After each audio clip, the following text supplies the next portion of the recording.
Hola everyone, welcome to Flexibility Script.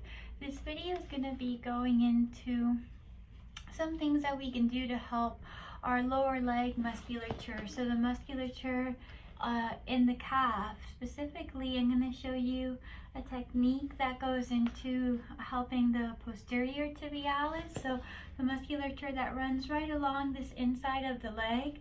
Usually issues here can sometimes cause issues with your foot and ankle area, where sometimes you may have this odd discomfort right around the arch of the foot, right in this inside part here, and it's usually a referral from what's happening with the tension in the tissue along the posterior tibialis. Usually at the end of this self-care technique, you usually will feel a bit of freedom restored to your foot and ankle area, and a sensation that's different in the arch too. This is an area where if you're a runner or have a lot of pronation in your foot, that this area can end up being a thing that you do on a weekly basis to take care of yourself, especially if you're running a lot of miles, for example, that this tissue can get very irritated and act up and cause restrictions in your foot and ankle that can end up affecting your ability to participate in sports that you enjoy. The other part of this video is going to be addressing the other part of the calf, so going along this outside part here, the peroneals, or they're also known as the Fibularis Group, and we'll address that there as well. This can also end up leading to issues in the foot and ankle, or just sometimes if there's tension along the lateral thigh, so long tension along the IT band, outer quad, outer hamstring, usually that whole line of tissue that runs on the outside of the leg is also can use some self-care as well. So these techniques are all self-myofascial release, but really self-massage techniques so that you can take care of the tissue. And whenever you do address the tension in the tissue, you always have this crossover into improving flexibility or improving the ease of movement and motion. And usually if there is some shortness in those tissues, addressing that tension and then following it up with some stretching to address that shortness will be a nice combination, a nice layering to get the most out of your flexibility training. So there's two balls. You can always use a tennis ball too. I just prefer the size of a lacrosse ball, and it really doesn't have much give at all. Or this pinky ball, which is this a pink soft bouncy ball. I prefer the pinky ball for this first one, for the posterior tibialis musculature, because that tissue can oftentimes be pretty tender. So the softness of the pinky ball usually is a little kinder, and yeah, I think your tissue will appreciate it.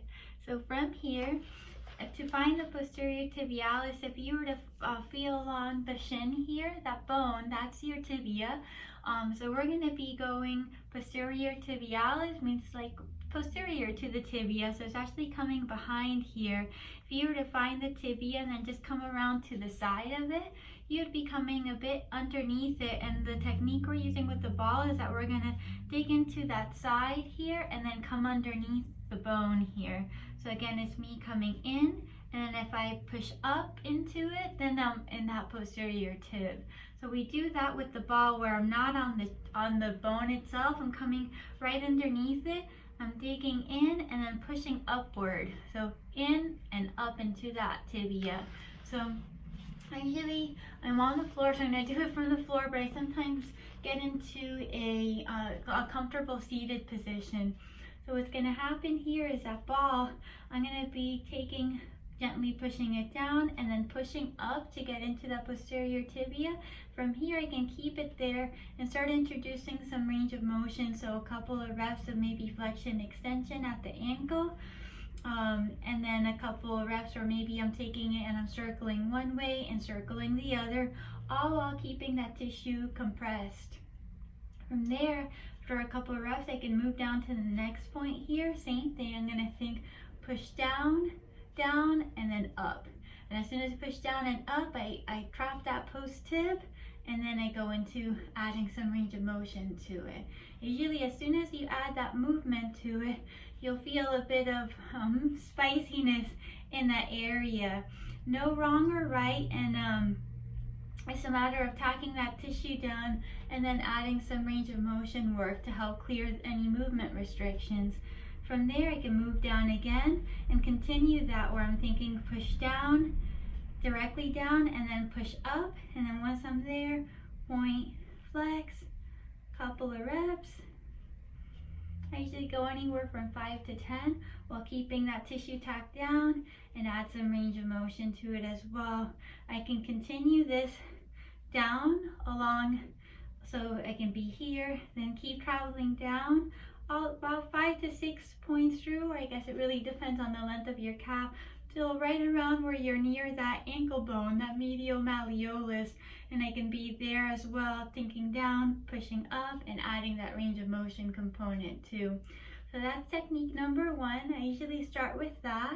Technique number 2 that I like with doing on the tissue here is called a tack and twist, where you take the ball and you tack it down, and then from there you're twisting it. I'm gonna get this a little close.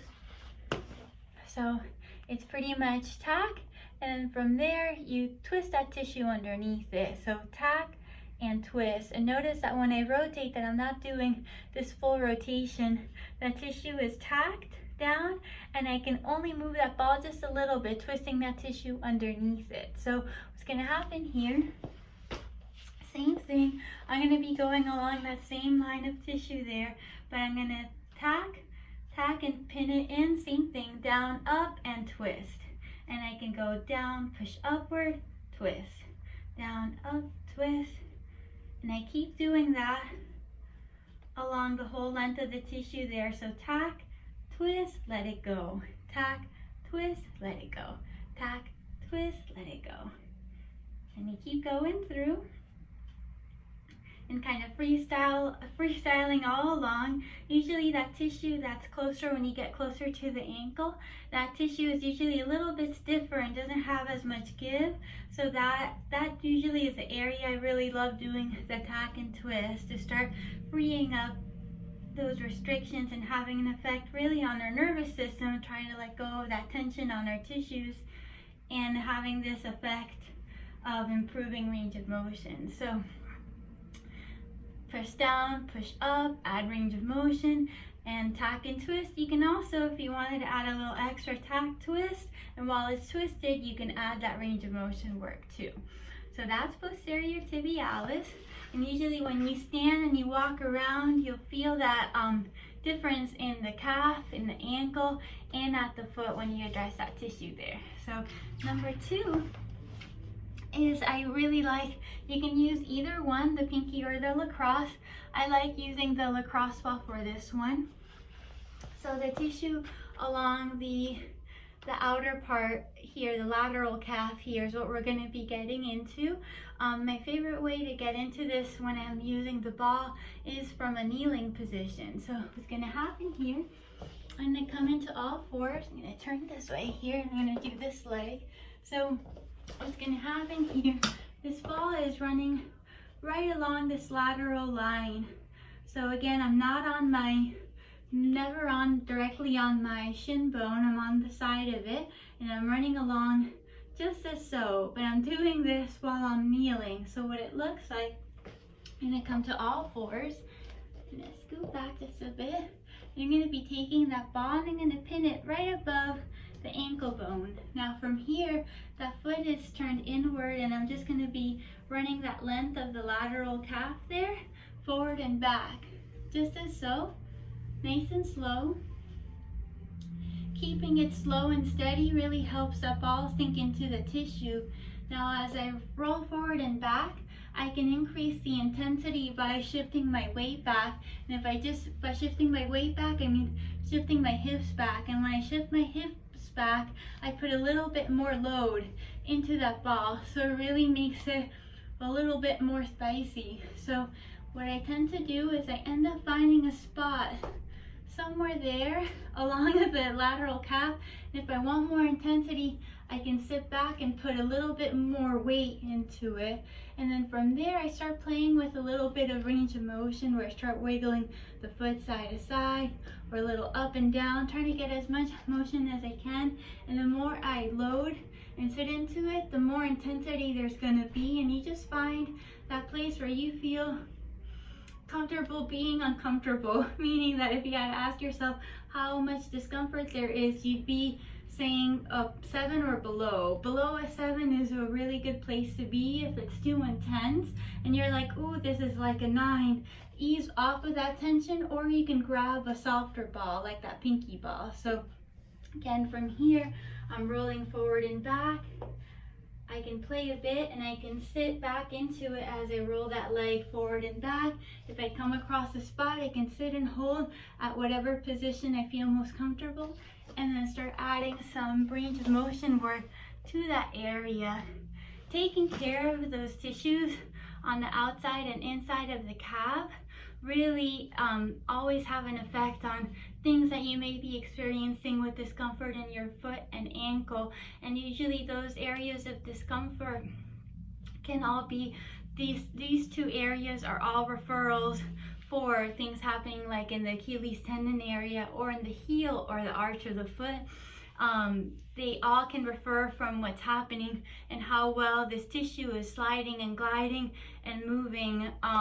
And if it's not sliding and gliding and moving well, know that you'll end up feeling some issues and restrictions down below, or sometimes even up above into the knee as well. So give it a shot. Bye guys.